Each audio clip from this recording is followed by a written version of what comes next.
오늘 주신 하나님의 말씀은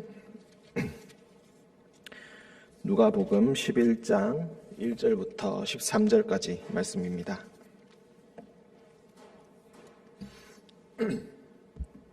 신약성경 111쪽 누가복음 11장 1절부터 13절까지 교독으로 읽고 우리 13절은 함께 읽도록 하겠습니다. 예수께서 한 곳에서 기도하시고 마치심에 제자 중 하나가 여짜오되 주여, 요한이 자기 제자들에게 기도를 가르친 것과 같이 우리에게도 가르쳐 주옵소서. 예수께서 이르시되 너희는 기도할 때에 이렇게 하라. 아버지여, 이름이 거룩히 여김을 받으시오며 나라가 임하시오며 우리에게 날마다 일용할 양식을 주시옵고 우리가 우리에게 죄 지은 모든 사람을 용서하오니 우리 죄도 사하여 주옵시고 우리를 시험에 들게 하지 마시옵소서 하라. 또 이르시되 너희 중에 누가 벗이 있는데 밤중에 그에게 가서 말하기를 벗이여 떡 세 덩이를 내게 구워 달라. 내 벗이 여행 중에 내게 왔으나 내가 먹일 것이 없노라 하면 그가 안에서 대답하여 이르되 나를 괴롭게 하지 말라. 문이 이미 닫혔고 아이들이 나와 함께 침실에 누웠으니 일어나 내게 줄 수가 없노라 하겠느냐. 내가 너희에게 말하노니 비록 벗됨으로 인하여서는 일어나서 주지 아니할지라도 그 간청함을 인하여 일어나 그 요구대로 주리라. 내가 또 너희에게 이르노니 구하라 그러면 너희에게 주실 것이요 찾으라 그러면 찾아낼 것이요 문을 두드리라 그러면 너희에게 열릴 것이니 구하는 이마다 받을 것이요 찾는 이는 찾아낼 것이요 두드리는 이에게는 열릴 것이니라. 너희 중에 아버지 된 자로서 누가 아들이 생선을 달라 하는데 생선 대신에 뱀을 주며 알을 달라 하는데 정갈을 주겠느냐. 함께 읽겠습니다. 너희가 악할지라도 좋은 것을 자식에게 줄 줄 알거든 하물며 너희 하늘 아버지께서 구하는 자에게 성령을 주시지 않겠느냐 하시니라.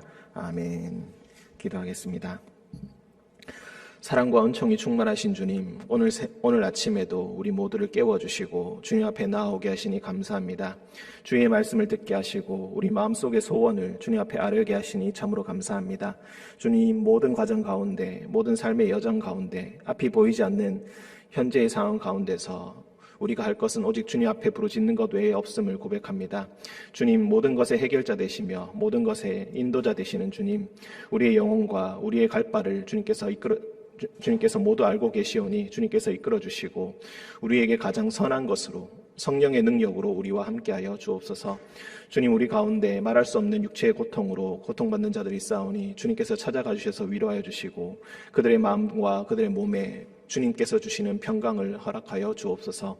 거룩하신 예수님의 이름으로 기도합니다. 아멘.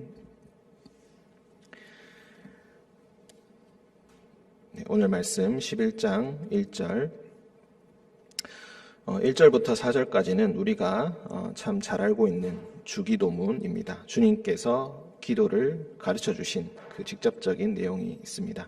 사실 오늘 말씀 11장 1절부터 13절 그리고 그 이후까지도 계속해서 기도에 관해서 이야기하고 있습니다. 다른 복음서 마가복음과 마태복음, 요한복음에서도 예수님께서 기도를 하시는 장면이 종종 나오곤 하는데 가장 예수님께서 기도하는 자로서 그 모습을 잘 드러내신 곳이 바로 누가복음입니다. 예수님께서는 항상 한 사역을 끝내시고 난 이후에 사람들과 함께 계시면서 찬양과 영광을 받으시기보다는 항상 한적한 곳에 가셔서 기도하시는 모습을 보여줍니다. 사람들의 칭찬과 사람들이 하는 그 말에 휩쓸리지 않고 오롯이 하나님과의 관계, 자신의 모든 능력이 주님으로부터 하나님으로부터 왔음을 고백하면서 하나님과 은밀한 교제의 시간을 가지기를 항상 원하십니다. 그것을 우리에게도 모범으로서 보여주고 계시고 우리에게도 기도하라고 그렇게 말씀을 하고 계신 것이 바로 누가복음의 특징이라고 할 수 있겠습니다. 예수님께서 한 곳에서 기도하시고 마치심에 제자 중 하나가 물어봅니다. 주여, 요한이, 여기서 요한은 세례 요한을 의미하는 듯합니다. 세례 요한이 자기 제자들에게 기도를 가르친 것과 같이 우리에게도 가르쳐 주옵소서. 다른 유대인들, 그때 당시 유대인들이 따르던 유대교 유대교라고 하는 것에는 수많은 종파가 있었다고 합니다. 유대교라는 이름 하에 다 유대인들이 한 종교를 믿는 것처럼 보이고 한 여호와 하나님을 섬기는 것처럼 보이지만 그 안에는 수많은 종파들이 있어서 각자 자신의 모임의 정체성을 드러내곤 했는데 그 정체성을 그러니까 자기들이 어떤 신학을 따르고 있는가, 자신들이 어떤 신앙의 고백의 내용을 가지고 있는가를 밖으로 표출할 때에 그 기도의 내용을 이야기합니다. 우리도 각 사람의 신앙의 모습이 어떠한가를 볼 때 그 사람이 어떤 기도를 하는가를 통해서 그 사람의 믿음의 내용을 알 수 있고 믿음의 여정을 알 수 있고 그리고 그 사람의 신실함을 알 수가 있게 됩니다. 요한이 자기 제자들에게 기도를 가르치는 것처럼 예수님 우리에게도 가장 모범적인 기도, 항상 해야 할 기도, 마땅히 해야 할 기도가 무엇인지 우리에게 가르쳐 주십시오. 이렇게 이야기합니다. 그래서 예수님께서는 2절부터 4절까지 주기도문에 관해서 말씀하십니다. 아버지여 이름이 거룩히 여김을 받으시오며 나라가 임하시오며. 마태복음 6장 9절에서 13절까지도 주기도문에 관한 내용이 나오는데 우리가 현재 예배를 마칠 때에 기도하는 그 주기도문의 내용은 주로 마태복음의 내용이 반영이 되어 있습니다. 누가복음에 나오는 지금 2절부터 4절까지의 내용은 주기도문의 내용이 굉장히 간략하고 많은 것이 생략되어 있는 것처럼 보입니다. 먼저 나라가 임하시오며 다음에 있는 아버지의 뜻이 하늘에서와 같이 땅에서도 이루어지게 하옵소서, 이 내용이 있지가 않습니다. 그리고 3절에 보시면은 오늘 우리에게 일용할 양식을 주십시오라고 우리가 기도하는데 여기서는 오늘이라는 말 대신에 날마다라고 되어 있습니다. 이전에도 날마다 십자가를 져야 한다라는 내용을 우리가 묵상한 바가 있는데 누가복음에서는 날마다라는 내용이 계속해서 나오고 있습니다. 4절에도 보시면은 시험에 들게 하지 마옵소서, 다음에 악에서 구하소서, 나라와 권능과 영광이 아버지의 것입니다 라는 그 내용이 모두 다 빠져 있습니다. 그래서 많은 사람들은 2절부터 4절까지의 내용이 실제로 예수님께서 가르쳐 주셨던 기도에 더 가깝지 않을까라고 그렇게 생각하곤 합니다. 이것이 가장 원초적인 형태이고 그것이 점점 발달하여서 지금의 기도문이 되었을 것이다. 예를 들어서 아버지여 이름이 거룩히 여김을 받으시오며 나라가 임하시오며, 이름이 거룩히 여김을 받으시며, 그리고 두 번째 나라가 임하시며, 세 번째 아버지의 뜻이 하늘에서와 같이 땅에서도 이루어지게 하소서라고 해서 하나님 아버지가 주체가 되는 그 내용의 기도가 세 가지가 나오게 되는 것입니다. 하나님 이런 일들을 하게 해주십시오. 세상을 위한 기도이기도 하고 자기 자신을 위한 기도이기도 합니다. 여기서 가장 핵심되는 단어는 나라입니다. 하나님의 나라, 하나님께서 통치하시는 이 세계가 되게 하여 주십시오. 아버지여 이름이 거룩히 여김을 받으시오며 라는 이 내용은 어떤 사람에 따르면은 이것이 아주 특별한 내용을 가지고 있는 것이 아니라 유대인들은 하나님에 관해서 이야기할 때 하나님의 성호를 부르고 나서 항상 찬양을 덧붙이는 그런 버릇이 있습니다. 그래서 사도 바울에게도 그런 내용이 주로 나오게 되는데 하나님 아버지라고 하고 그 다음에 영광과 찬양과 영광을 받으시옵소서라는 그런 내용들이 곧바로 이어서 나오곤 합니다. 여기서 이름이 거룩히 여김을 받는다라는 것이 바로 그런 유대인들의 습관이 반영되어 있다라고 그렇게 보는 사람들도 있습니다. 그래서 전반부의 가장 핵심은 나라가 임하시는 것, 하나님의 나라가 우리 가운데 임하시는 것, 그것이 바로 아버지의 뜻이 우리 하늘에서와 같이 땅에서도 이루어지는 것과 똑같은 그런 설명의 내용이라고도 볼 수가 있겠습니다. 하나님께서 우리를 통치하여 주십시오. 우리의 왕이 되어 주십시오. 세상의 어떤 다른 신들과 다른 힘센 권력자를 할지라도 우리의 삶을 형성하지 못하게 하시고 오직 주님께서 우리의 삶을 다스려 주옵소서라고 기원하는 기도입니다. 그리고 3절 우리에게 날마다 일용할 양식을 주시옵고, 오늘 하루뿐만이 아니라 날마다 우리에게 일용할 양식을 주십시오. 삶은 그렇게 짧지 않고 항상 깁니다. 오늘 하루만 살아가는 것이 아닙니다. 오늘 하루도 그리고 내일도 주님 앞에서 우리와 동행할 것인데 하나님의 통치와 통치를 바라면서 하나님의 백성으로, 하나님의 제자로 살아갈 때에 주님 우리에게 날마다 일용할 양식을 주셔서 우리로 하여금 시험에 들게 하지 마시고 우리에게 충만한 생명을 허락하여 주옵소서, 이렇게 기도하는 것입니다. 4절, 우리가 우리에게 죄 지은 모든 사람을 용서하오니 우리 죄도 사하여 주시옵고. 이미 기도의 내용 자체에 형제를 향한 용서가 전제되어 있습니다. 우리가 용서한 만큼 우리의 형제, 저도 용서를 받게 해주십시오. 하나님으로부터 용서받게 해주십시오. 예수님께서 예루살렘에서 서기관들과 그런 대제사장들과 논쟁할 때에 가장 큰 두 계명이 무엇인가라고 물었을 때 하나님을 사랑하고 이웃을 사랑하라 라고 했던 사랑의 이중 계명을 우리에게 주신 바가 있습니다.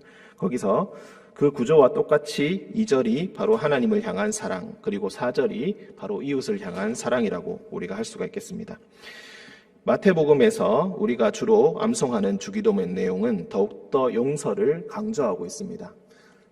우리 형제를 용서하는 것이 곧 하나님을 사랑하는 것이다 라고 우리가 더 한 발 앞서서 그렇게 이야기할 수도 있고 그렇게 이해할 수도 있겠습니다. 내 이웃을 용서하지 못하는데 하나님을 어떻게 올바로 섬기겠는가? 어떻게 주님을 올바로 따르겠는가? 어떻게 주님을 사랑한다고 고백할 수가 있겠는가?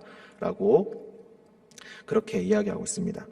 우리를 시험에 들게 하지 마시옵소서. 우리가 도저히 제어할 수 없는 많은 삶의 요소들이 있습니다. 우리가 도저히 우리의 능력과 의지로는 벗어날 수 없는 상황에 휩싸일 때가 있습니다. 그런 시험에 들지 않도록 주님께서 우리를 지켜주십시오라고 기원하는 그런 내용입니다. 그래서 2절부터 4절까지 주님께서 가르쳐 주신 기도에 대해서 이렇게 나오고 있습니다. 주님께서 가르쳐 주신 기도는 우리가 기도해야 할 가장 모범이고 기도의 방향이 어떠해야 되는가를 우리에게 가르쳐 주고 있습니다. 그렇다 해도 우리가 기도할 때 주기도문만 계속해서 암송하는 것은 아닙니다. 그러면 주님께 기도할 때 우리는 어떻게 기도해야 할 것인가? 주님께서는 우리의 기도를 어떻게 받으시는가? 바로 그 내용이 그 후반부에 5절부터 13절까지 계속해서 나옵니다. 5절에 한 비유로 예수님께서 이야기를 하십니다. 너희 중에 누가 벗이 있는데 밤중에 그에게 와서 말하기를 벗이여 떡 3덩이를 내게 구워달라. 지금 한밤중에 친구에게 찾아가서 떡 3덩이를 구워달라고 이야기합니다.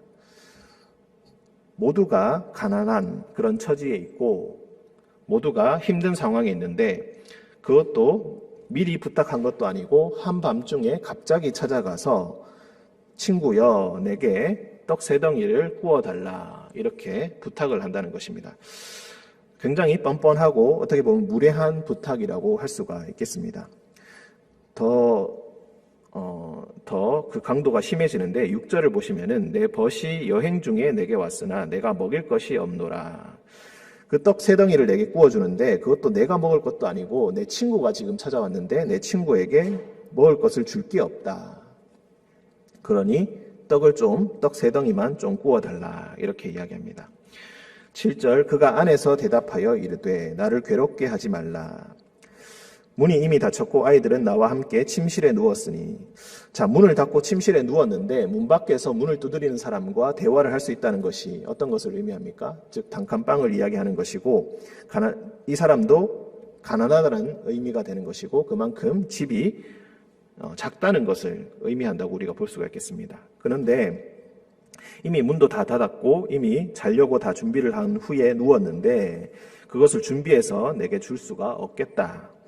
근데 그렇게 말할 사람이 있겠느냐라고 이렇게 이야기한다는 것입니다. 이것은 그냥 마음속의 소리고 실제로는 일어나서 8절에 내가 너희에게 말하노니 비록 벗됨으로 인하여서는 일어나서 주지 아니할지라도 그 간청함을 인하여 일어나 그 요구대로 줄 것이다. 즉 친구라서 일어나서 주는 것이 아니라 그렇게 한밤중에 찾아와서 이렇게 간청하는 것을 보니까 얼마나 급한가, 얼마나 그 심정이 안타까운가, 그 마음에 공감을 하고 일어나서 다소 무례하다 할지라도, 다소 뻔뻔하다 할지라도 그 사람에게 그 떡을 주게 될 것이다. 보통 사람이라면 그렇게 하지 않겠는가. 즉 여기서 숨겨져 있는 것은 어떤 것입니까? 사람이라도 한밤중에 일어나서 무례하고 뻔뻔한 부탁을 한다 할지라도 일어나서 인지상정으로 일어나서 도와주는 것이 사람의 심리일진데, 하나님께서 급하고 뻔뻔하고 무례하다 할지라도 그렇게 하나님께 부탁하고 하나님께 기도하고 하나님께 요구할 때에 하나님께서 들어주시지 않겠는가? 그러니 내가 가장 모범되는 기도를 가르쳐줬다 할지라도 너희가 기도할 것이 있으면은 모두 다 주님께 나아와서 털어놓아라. 하나님께서 마땅히 너희의 기도를 들어주시지 않겠는가? 이렇게 말씀하고 있는 것입니다. 9절, 내가 또 너희에게 이르노니 구하라 그러면 너희에게 주실 것이요 찾으라 그러면 찾아낼 것이요 문을 두드리라 그러면 너희에게 열릴 것이니. 5절부터 8절의 내용을 한 문장으로 요약하고 있습니다. 구하는 이마다 받을 것이요 찾는 이는 찾아낼 것이요 두드리는 이에게는 열릴 것이니라. 구하는 자는 하나님께 나아와 간절히 구하는 자는 모두 다 그것을 얻게 될 것이다. 또 11절부터 13절까지 너희 중에 아버지 된 자로서 누가 아들이 생선을 달라 하는데 생선 대신에 뱀을 주며 알을 달라 하는데 전갈을 주겠는가? 먹을 것, 좋은 것, 생선과 알을 달라고 하는데 그 아들에게 어떤 아버지가 뱀과 전갈을 주겠는가? 악한 것을 주어서 그 생명의 위협함을 받게 하겠는가? 먹어서 삶에 도움이 되는 생선과 알 대신에 목숨을 위협하는 그리고 독을 가지고 있는 뱀과 전갈을 주겠는가? 하나님께서 아버지께서 주시는 것은 결코 뱀과 전갈이 아니라 생선과 알이라는 것입니다. 너희가 악할지라도 13절 좋은 것을 자식에게 줄 알거든 하물며 너희 하늘 아버지께서 구하는 자에게 성령을 주시지 않겠느냐 하시니라.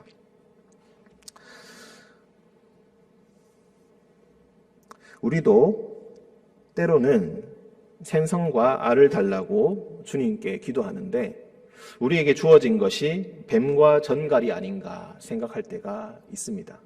나는 이것을 구하고 이렇게 해주셨으면 좋겠는데 내 뜻과 내 생각과는 전혀 반대로 갈 때도 있습니다.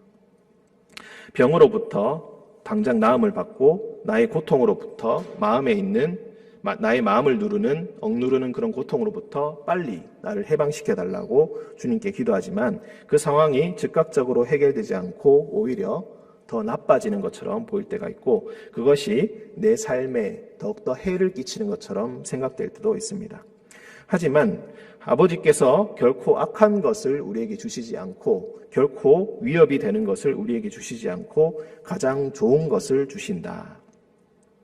하물며 너희 하늘 아버지께서 구하는 자에게 성령을 주시지 않겠는가. 성령, 즉 하나님께서 주시는 가장 좋은 것의 대표로서 성령을 부어주시는 그런 내용에 관해서 이야기하고 있습니다. 우리가 1절부터 13절의 내용이 기도에 관한 내용이라고 했습니다. 하나님 아버지께 기도할 때에 어떤 것을 기도해야 되는가에 대해서 아주 모범적인 것을 우리에게 가르쳐주고 계십니다. 그리고 그 기도를 할 때 가장 때로는 내가 이것을 기도하는 것이 너무 뻔뻔한 일이 아닌가, 이것이 무리한 일이 아닌가라고 생각되지만 일단 그 모든 것을 주님께 나와 기도하라고 말씀하시고 하나님 아버지께서는 반드시 너의 기도를 들으시고 가장 좋은 것, 성령을 너희에게 주신다 이렇게 말씀하고 계십니다. 여기서 더욱더 강조하는 것은 무엇입니까? 하늘 아버지께서 우리의 아버지 된다는 것입니다. 우리가 마태복음에 있는 주기도문의 내용에는 하늘에 계신 우리 아버지라고 부르지만 누가복음의 내용에서는 그냥 아버지라고 부릅니다. 가장 단순하게 아이가 아빠를 부를 때에 어떤 수식어도 붙이지 않고 아빠라고 외치는 것처럼 가장 단순한 형태로 그렇게 하나님 아버지를 자기의 아버지로서 그렇게 부르고 있습니다. 이런 마음과 이런 심정으로 주님께 기도하라는 것입니다. 그리고 하나님 아버지께서 주시는 모든 것은 성령으로 주시는 것이고 그렇기 때문에 뱀과 전갈로 오해하지 말고 그것을 생선과 알로 받아들이며 성령으로 주신 것임을 확신하라는 그런 말씀으로 우리에게 오늘 도전을 주시고 있습니다. 오늘도 우리는 기도를 합니다. 우리가 할 것은 때로는 기도밖에 없을 때도 있습니다. 우리가 해야 할 것은 주님께 나아와서 기도하는 것일 것입니다. 오늘 기도 가운데 오늘 말씀으로 주신 이 기도의 내용으로 다시 한번 주님께 나아가시는 우리 모든 성도님들 되시기를 주님의 이름으로 축원드립니다. 함께 기도하겠습니다. 사랑과 은총이 충만하신 주님, 주님께서 가르쳐 주신 기도를 묵상하였습니다. 담대히 나아와 기도할 것을 요구하시는 그런 내용도 함께 묵상하였습니다. 구하는 자에게 주어질 것이라는 말씀도 우리가 묵상하였습니다. 좋은 것으로 성령을 주실 것을 아버지가 자식에게 주듯이 주실 것이다 라는 그런 내용도 함께 묵상하였습니다. 주님, 우리 마음속에 많은 안타까움과 기도의 제목들이 있습니다. 이해되지 않는 것들이 많을 때가 있습니다. 주님, 하지만 주님 앞에 나와서 주님께 묻고 또 주님께 구하고 주님께 엎드립니다. 주님, 우리 기도 가운데 가장 좋은 것, 성령을 주실 것을 확신하며 주님 앞에 나아갑니다. 주님, 지금 당장 받지 못한다 할지라도 언젠가 주님께서 주실 것을 믿고 또한 주님 앞에 나아갑니다. 주님, 우리의 기도를 들어주시고 우리의 안타까운 외침을 외면하지 마시고 고통 가운데 주님께 부르짖을 때에 주님 우리와 함께하여 주옵소서. 거룩하신 예수님의 이름으로 기도합니다. 아멘.